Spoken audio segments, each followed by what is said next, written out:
Dear listeners, a new day and a new story to discuss.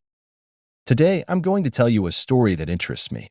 Listen and write down what you think about this situation. I'm interested in your opinions. In the bustling heart of Atlanta, under the unrelenting Georgia sun, my life at WBDK, a local CBS station, was a routine of screens and signals. My name is Edward, a 46-year-old with dark hair, standing a proud 6 feet 3 inches, a frame I maintained religiously, weighing about 190 pounds. To some, I might have passed for handsome, but I wasn't your TV heartthrob. 22 years in electrical engineering and computer science, a fancy graduate degree from MIT, and another in broadcast technologies. My resume was as polished as the screens I worked behind. 5 years in Atlanta, hopping between TV stations along the East Coast, I had settled into a rhythm. Laura, my wife, a 5 feet 5 inches bundle of blonde sweetness, worked as a secretary for our pastor, Reverend Michael.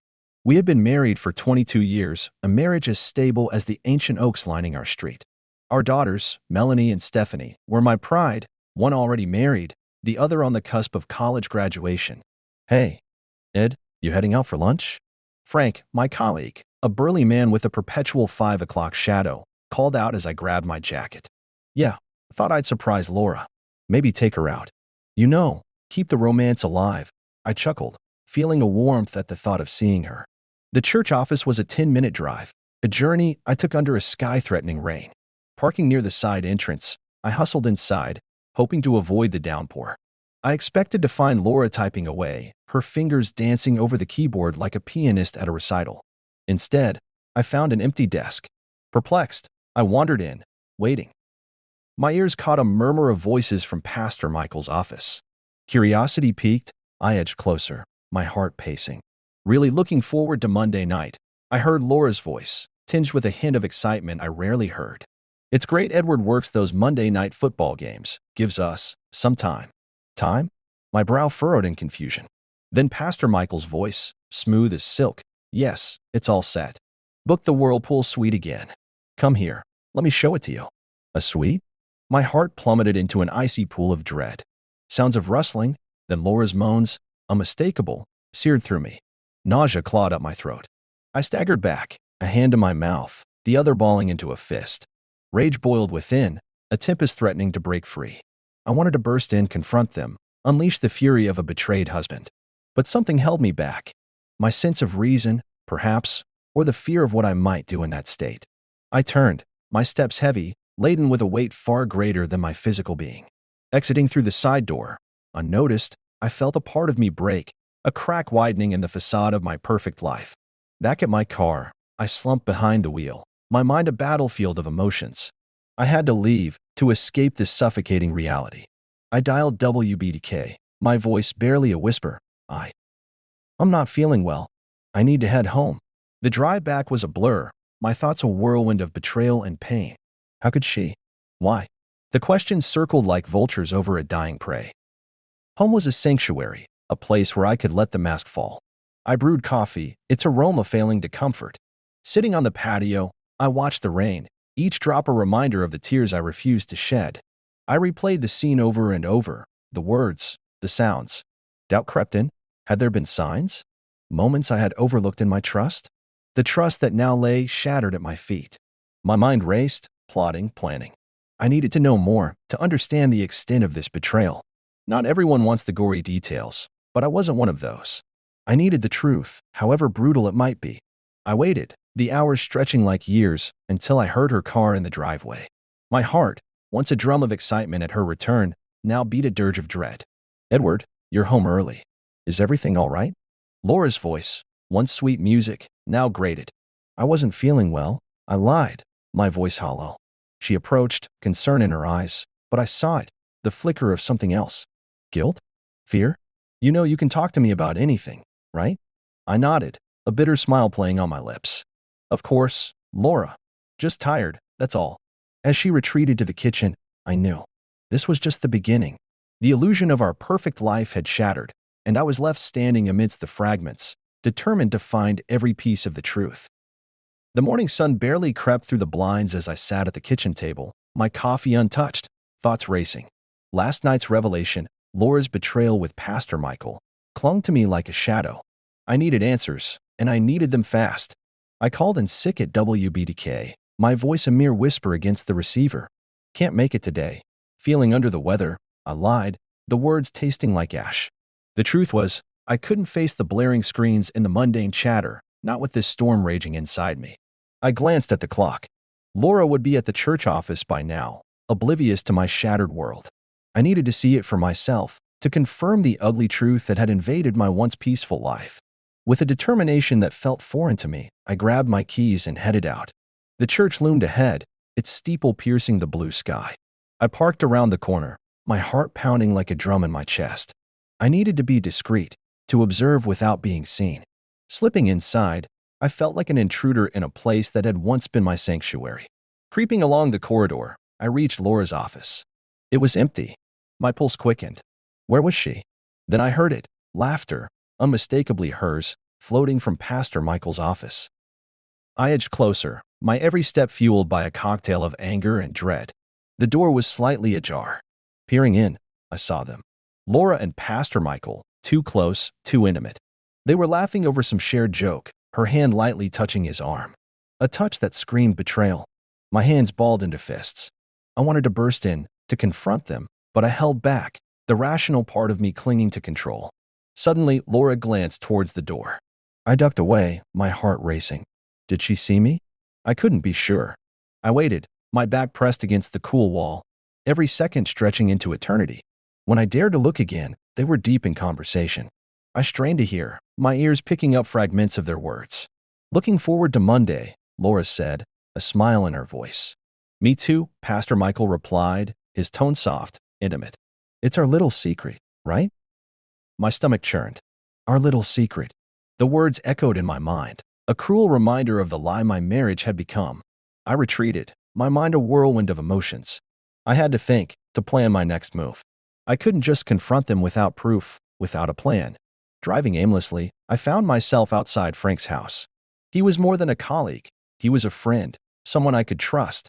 I rang the bell, my heart in my throat. Frank opened the door, surprise etching his features. Ed? What's going on, man? You look like hell. I stepped inside, the words tumbling out. I need your help, Frank. I think Laura's having an affair. With Pastor Michael. Frank's eyes widened, a mix of shock and concern. Jesus, Ed, are you sure? That's a heavy accusation. I nodded, the weight of my discovery a tangible force in the room. I saw them, Frank, together, laughing, touching. And the things they said, it's clear as day. We sat in his living room, the silence punctuated by my ragged breaths. What are you going to do, Ed? Frank asked, his voice steady. I need proof. I can't confront her, not without solid evidence. Can you help me? Frank leaned back, his brow furrowed in thought. I can get my hands on some surveillance gear. Cameras, mics. But, Ed, you know this is risky, right? If you're caught. I nodded, the gravity of the situation sinking in. I know, but I have to know the truth, Frank. I can't live with these doubts, these lies. He sighed, a hand running through his hair. All right, Ed, I'll help you. But we have to be careful, very careful. I left Frank's house with a plan forming in my mind. It was risky, possibly even foolish, but I had to know. The truth was out there, and I was going to find it, no matter the cost. As I drove back home, the sun began to set, casting long shadows across the road. Shadows that mirrored the darkness creeping into my heart. The journey ahead was uncertain, treacherous even, but I was ready to uncover the truth hidden beneath the facade of my perfect life. The world outside was cloaked in darkness, mirroring the turmoil in my soul. I sat in my dimly lit living room, a lone figure shadowed by betrayal. The ticking of the clock was a relentless reminder of the time slipping away, time I needed to craft my plan. My mind was a whirlwind of strategy and surveillance. Frank's words echoed in my head. We have to be careful, Ed. Careful and cunning. I needed to gather evidence, concrete proof of Laura's infidelity with Pastor Michael. The thought of it made my stomach churn, but I was resolute. I pulled out my laptop and began to list down everything I needed. Cameras, microphones, some way to monitor them remotely. My fingers flew over the keyboard, driven by a desperation I had never known. This wasn't just about confirming my suspicions. It was about reclaiming a piece of my shattered dignity. The first light of dawn was creeping in when I heard a soft knock on the door. It was Frank, his face etched with concern and determination. "Got everything you need right here," he said, holding up a bag filled with surveillance gear. Miniature cameras, microphones, everything state-of-the-art. He laid them out on the table, explaining each piece with the precision of a seasoned expert. "How do we do this without getting caught?" I asked, my voice barely above a whisper. "We install them when the office is empty. I'll keep watch while you set everything up." "You know the layout of the place better than I do," Frank replied, his eyes meeting mine. I nodded, feeling a surge of adrenaline at the thought of the task ahead. "Tonight, then, after the evening service, the office will be empty." We spent the morning going over every detail of the plan. Timing was crucial. There was no room for error. I familiarized myself with the gear, practicing turning the cameras on and off, ensuring they were as inconspicuous as possible. As evening approached, a sense of resolve settled over me. I changed into dark clothes, something to blend into the night. Frank and I drove separately to the church, the streets eerily quiet. The church loomed ahead, its steeple a dark silhouette against the night sky. We parked a block away, walking the rest of the distance. My heart was pounding in my chest, each beat a drum of war against the betrayal I was about to uncover. Frank positioned himself near the entrance, a silent sentinel. I slipped inside, my every step measured and silent. The office was just as I remembered, but now it felt like foreign territory. Working quickly, I placed the cameras in strategic locations, one in Laura's office, another in Pastor Michael's. The microphones were tiny, easily hidden beneath a pile of papers, a book, inconspicuous to the untrained eye. Sweat beaded on my forehead as I worked, the weight of my actions heavy on my shoulders. This was it, the point of no return. Once I left this office, the truth would come to light, for better or for worse. I finished the setup and met Frank outside. "It's done," I whispered, the words tasting like ash. "Good. Now we wait," he replied, his voice low. The drive back home was silent, each of us lost in our own thoughts. I lay in bed that night, staring at the ceiling. Tomorrow, I would know everything. The secrets, the lies, they would all unravel. As the first light of dawn crept through my window, I realized there was no turning back now. I had set the wheels in motion, a plan that would change everything. For better or for worse, the truth would come out. And I would be there, waiting to face it head on. The dawn was a silent witness to my restless vigil. Sleep had eluded me. As I lay in bed, eyes fixed on the shadows dancing across the ceiling. My mind was a tempest of emotions, replaying the plan, the setup, the endless possibilities of what the day might reveal. I rose with the first light, feeling every bit of my 46 years. The air was thick with anticipation, each breath heavy with the weight of the impending confrontation. Frank had given me remote access to the surveillance feeds. I sat at my kitchen table, my laptop open before me, a window into the truth I was about to uncover. The screen flickered to life, showing the empty offices in grayscale. The clock on the wall ticked, a countdown to the moment my world would either fall apart or start to make sense again. Laura left for work, her usual peck on the cheek feeling like a brand on my skin. "Have a good day," she said, her voice a melody that now grated on my nerves. I nodded, unable to trust my voice. As soon as she was gone, I turned my attention back to the screen. The offices began to stir with life. Laura entered her office, her smile bright, oblivious to the storm brewing. Pastor Michael appeared soon after, his demeanor confident, commanding. My heart pounded in my chest as I watched them, waiting for something, anything, that would confirm my fears. The morning dragged on, a mundane display of normalcy. But I knew better. I had seen the mask slip. I had heard the lies. Then it happened. Pastor Michael walked into Laura's office, closing the door behind him. My breath hitched. They were speaking, their body language intimate, too close. I turned up the volume, their voices filling the room. "Are we still on for tonight?" Laura asked, a hint of excitement in her voice. "Of course," Pastor Michael replied, his hand reaching out to touch hers. "I've been looking forward to it all week." I felt a chill run down my spine. This was it, the confirmation I dreaded yet desperately needed. My hands trembled, a storm of rage and sorrow brewing within me. I had to confront them, to face the betrayal head on. I grabbed my keys, my decision made. The drive to the church was a blur, my mind a cacophony of anger and pain. I parked around the corner, my steps towards the church measured, determined. I entered the building, the familiar halls now a labyrinth of deceit. Reaching Laura's office, I paused, taking a deep breath. Then, with a resolve I didn't know I had, I pushed the door open. The look on their faces was a picture of guilt. Laura stood up abruptly, her eyes wide with shock. Pastor Michael turned, his expression one of confusion that quickly morphed into concern. "Edward, what are you doing here?" Laura stammered, her voice barely above a whisper. "I know," I said, my voice steady despite the turmoil inside. "I know about you and him." Laura's face crumbled, the mask of innocence falling away. Pastor Michael stepped forward, his hands raised in a gesture of peace. "Edward, let's talk about this," he began, but I cut him off. "There's nothing to talk about. I heard everything. I saw everything," I said, the words laced with bitterness. Laura's eyes filled with tears, her mouth opening and closing, searching for words that wouldn't come. Pastor Michael remained silent, the authority he usually commanded nowhere to be seen. "I trusted you, Laura. And you, Pastor," I continued, my voice rising with each word. "I trusted you with my soul, with my family. And you betrayed me." Laura reached out, her hand trembling. "Edward, please, let me explain." I stepped back, repulsed by the thought of her touch. "Explain? There's nothing to explain. You made your choice." The room was thick with tension, a battlefield of broken vows and shattered trust. I looked at them, really looked at them, seeing the truth for the first time. "I'll deal with this in my own way," I said, turning to leave.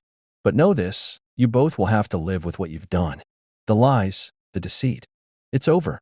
With that, I walked out of the office, out of the church, leaving behind the remnants of a life I once thought was perfect. The confrontation was over, but the journey was just beginning. The road ahead was unclear, but one thing was certain: I would never be the same again. The world outside my window was indifferent, bustling with the usual Atlanta traffic and noise, oblivious to the cataclysm that had shattered my life. Inside, my house felt like a mausoleum, the walls echoing with the ghosts of a happier past.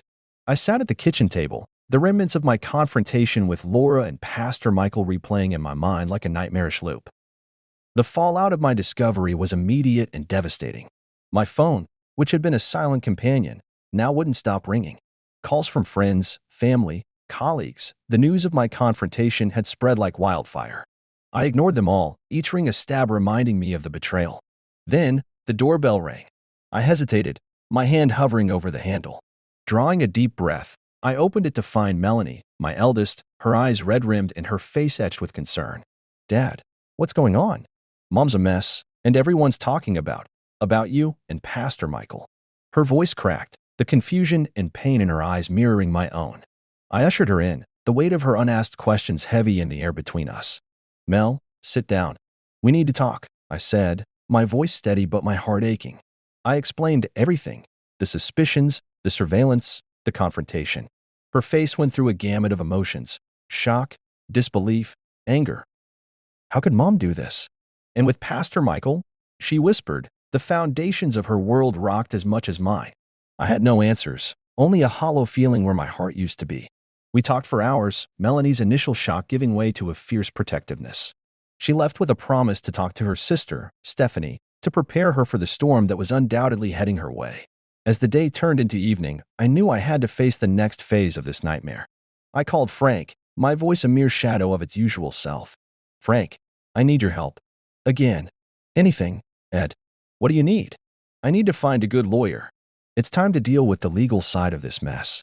Frank promised to get in touch with someone reputable. The call ended, and I was alone again, with my thoughts for company. That night, sleep was a stranger. My mind churned with the legal battles ahead, the division of a life I had built with Laura, the custody arrangements for Stephanie, still under our care. The future, once so certain, was now a murky path shrouded in fog. The following days were a blur of meetings and phone calls. The lawyer Frank found, Mr. Thompson, was a stoic man, his face etched with lines that spoke of years in family law. "We'll need to gather all the evidence, Mr. Jones.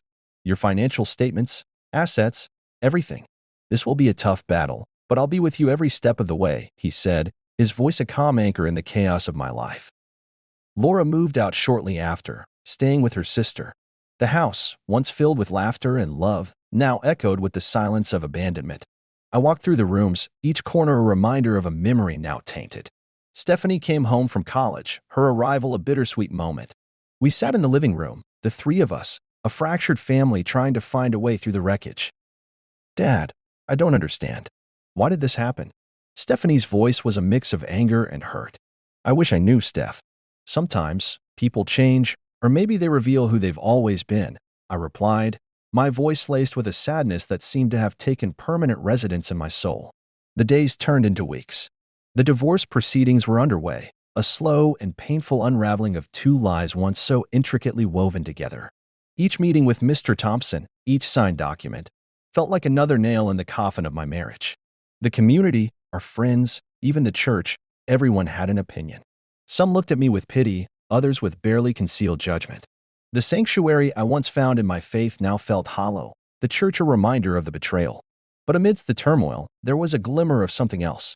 A sense of freedom, however tainted with pain. I was no longer bound to a lie, no longer blind to the truth. As I lay in bed each night, the silence around me, I knew that this was just the beginning. The fallout of my confrontation was far-reaching, a ripple effect that would touch every aspect of my life.